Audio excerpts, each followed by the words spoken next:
सन 1965 तक धाम वृंदावन में हमारा वसी पुंडरीकाक्ष महाराज हिमालय वाले का साथ था। हम उनके संरक्षण में सन 53 से सन 65 तक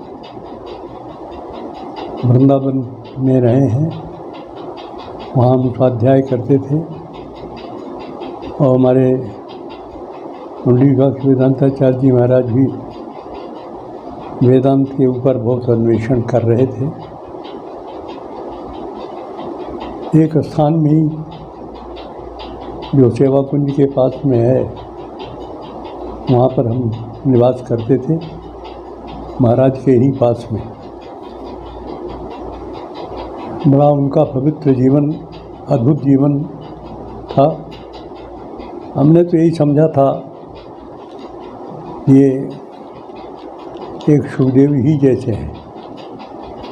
बहुत नज़दीक से हमने सब चीज़ों का अनुभव किया था। हमने यही पाया चरित्र नायक सुखदेव जी महाराज जैसे थे जगत में, वैसे ही एक महान भाव थे।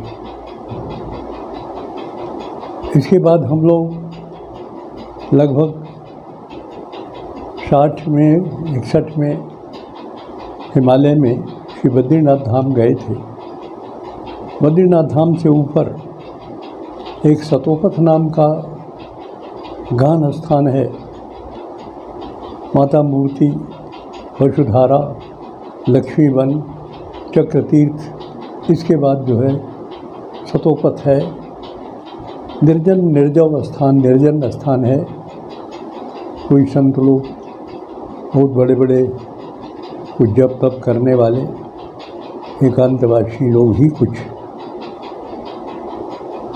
इधर उधर वहाँ निवास करते हैं। तो ऐसे स्थल में हम लोगों ने लगभग उस सतोपथ में 5-7 दिन लगभग बिताया था। उसके बाद लौटने के बाद हम चले आए वृंदावन में। उसके बाद हमारे इन महाराज का गमन कहीं गिड्डी हाट होते हुए उधर मुंशियारी आदि जो स्थान है उधर अल्मोड़ा के ऊपर, उधर स्थान में महाराज चले गए थे।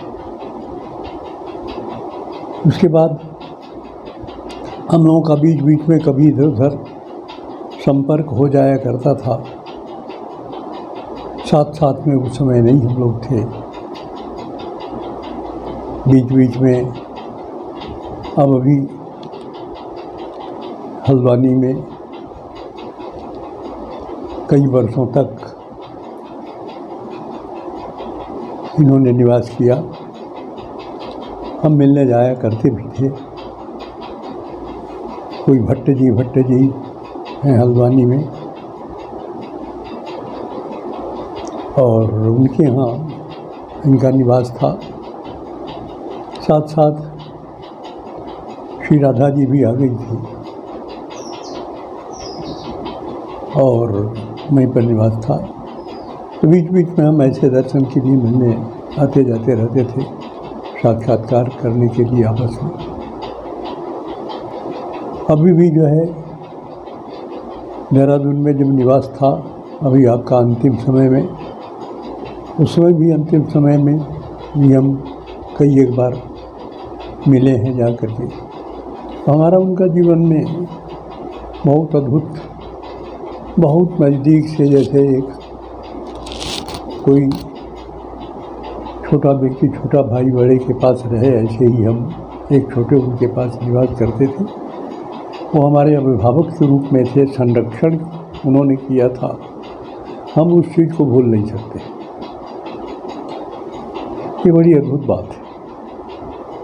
और बहुत सी चीज़ों का अनुभव जो अद्भुत हुआ था बीच में हम लोगों का, उसको क्या बताया जाए और कैसे कहा जाए, और उसको उतना समय भी नहीं कहने का।